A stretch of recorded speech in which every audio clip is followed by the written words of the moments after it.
Welcome to knowledge info. आशा कर समस्त भल रही तो आप देखिपे आज पब्लिश आउट होती पेपर रे से पूरण हो 1.5 लाख शिक्षक पद तमें पाखापाखि 1.5 लाख शिक्षक पद पूरण होगा जाऊँगी जहाँकि मुख्यमंत्री कहते भाषण मध्यम तो यह केते दूर ठीक केते जल्दी त्वरान्वित हो केते जल्दी शिक्षक नियुक्ति एडवर्टाइजमेंट आसो से देखा बाकी रहा कि केवल ये पेपर कागज मध्यम केवल कथा मध्यम रहीटा भी देखा बाकी रहा कारण विगत दिन जो एडवर्टाइजमेंट गुड़िक बाहर भाकान्सी जमीक आप कहे कि एसएसटी सेवा आश्रम स्कूल हो कि एलटीआर हो लिव ट्रेनिंग टीचर जो एलटीआर भाकान्सी हो जहाँ भी बाहर था तार रिक्रुटमेंट हवा तो दूर कथा तार अप्लाई डेट पोस्टपोन करागला एसएसटी हो कि एलटीआर हो तो कौन सी कारण डिले पोस्टपोन कराइए तो आम जाने आम भावुचे कि ये जो 2024 2025 जनवरी 17 ओएसटीटी एग्जाम अच्छे ओएसटीटी एग्जाम जो मैंने क्वालिफाई करे सुजोग दि जाए एलटीआर अप्लाई से मे भी डिले होता है किंतु यही एलटीआर बा जो सेवाश्रम स्कूल जो आशायी मैंने दीर्घ दिन है धरी आशा बांधी बसी से धैर्य को परीक्षा करा न जाऊ कारण जिते गोटे आस्पिरेंट तार प्रयास जारी रखी था चेष्टा करुपे से किभली भाव मानसिक चापर रही था सेटा केवल सी ही जानी तेणु जिते जल्दी आमर जो भाकान्सी गुड़िक शिक्षा क्षेत्र में भाकान्सी गुड़िक काढ़ी जो आशायी प्रार्थी मानक सुजोग दिगले हक दिगले निश्चित भाव में यह भल है तो ये जो 1.5 लाख शिक्षक पद नियुक्त हो मुख्यमंत्री कहते मुझे आशा रखुच्छी मुख्यमंत्री जो कहते कथा रखिए और ओडिशा रे शिक्षक नियुक्ति को गुरुत्व देवे और ओडिशार शिक्षा क्षेत्र को आहरी सुदृढ़ करेंगे कारण ओडिशा रे ये एनईपी लागू करदे राष्ट्रीय शिक्षा नीति 2020 लागू करदे से शिक्षा नीति में बहुत गुड़े गाइडलाइन रही है एनईपी हिसाब से बहुत गुड़े गाइडलाइन रही जमीक केते स्टूडेंट आउ टीचर रेशियो केते हवा आवश्यक केते टीचर केते स्टूडेंट को केते टीचर पढ़ेवा आवश्यक केते करिकुलम केमिति हवा आवश्यक एवं इक्विपमेंट कौन कौन दरकार टीचर मान केते स्किल्ड हवा आवश्यक बहुत जिनस को एनईपी माध्यम रे उल्लेख करा जायछि किंतु ताको केते दूर कार्यकारी होउछि आपनकर सिलेबस केते दूर ठीक रे तैयारी हो पाउछि केते जल्दी पिला मान को नुवा बही मिली पाउछि से विषय मध्य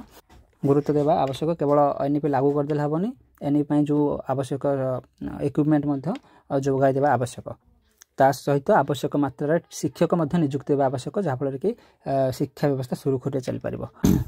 किंतु आमर ये जो भली भाव जो नियुक्ति एडवर्टाइजमेंट को डिले करा चली जमीक एलटीआर हो एसएसटी हो तो एद्वारा आशायी मैंने चापग्रस्त होती शिक्षा क्षेत्र ध्वस्त हबार लगी तेणु मुझे आशा करी सरकार ए विषय निश्चित भाव में ध्यान देवे और यथाशीघ्र एडवर्टाइजमेंट काढ़े जो डिले होती यथाशीघ्र कार्यकारी करेंगे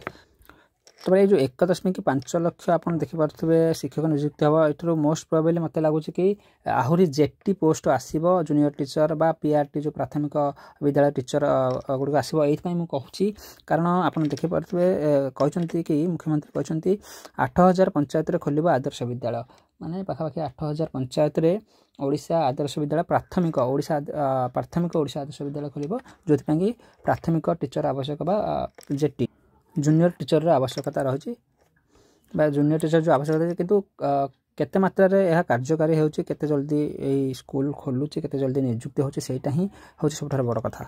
तापर आपण देखबा तो एठी जो स्टेटमेंट अछि आपण देखो 8000 पंचायत रे खोलिबो आदर्श विद्यालय एक्चुअली ए स्टेटमेंट जो पेपर कागज रे बाहर छी बा लिखछन्ते एटा केते दूर ठीक केते दूर भूल केते दूर सत्यता अछि मु निजे भी जान पानी मु ए स्टेटमेंट रे कंफ्यूज अछि एटा एक्चुअली 8000 पंचायत रे खोलिबो आदर्श विद्यालय ना 8000 टी आदर्श विद्यालय सब पंचायत रे खोलिबो से स्टेटमेंट रे मुझे डाउट अछि मु भी ठीक रे बुझी पानी कारण ओडिशा रे 8000 पंचायत ही नहीं आपन जदि गूगल करबे आपन देखि परिबे ओडिशा रे टोटल 6794 टी पंचायत अच्छी जदि 6794 टी पंचायत अच्छी ताले 8000 पंचायत आसिला कुआडू तो निश्चित भाव में मोर भी ये टी कन्फ्यूजन रोचे तो जहाँ भी हो आमर मूल लक्ष्य हूँ कि किभली भाव में अधिक शिक्षक नियुक्ति हो ओडिशार शिक्षा व्यवस्था को आहरी अधिक मजबूत करा किंतु जो भली भाव में सरकार ये जो एलटीआर नियुक्त हो एसएसटी नियुक्त हो तार एडवर्टाइजमेंट अप्लाई डेट पोस्टपोन कर चलती सेमती हेले शिक्षा व्यवस्था रे सुधार आसबनी आपन देखि पारथबे जो एलटीआर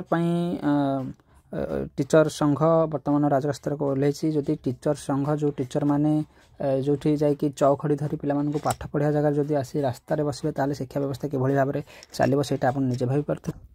तो यह निहाती भाव में एक चिंताजनक कारण तो सरकार कहीं घुंची चलती कौन सरकार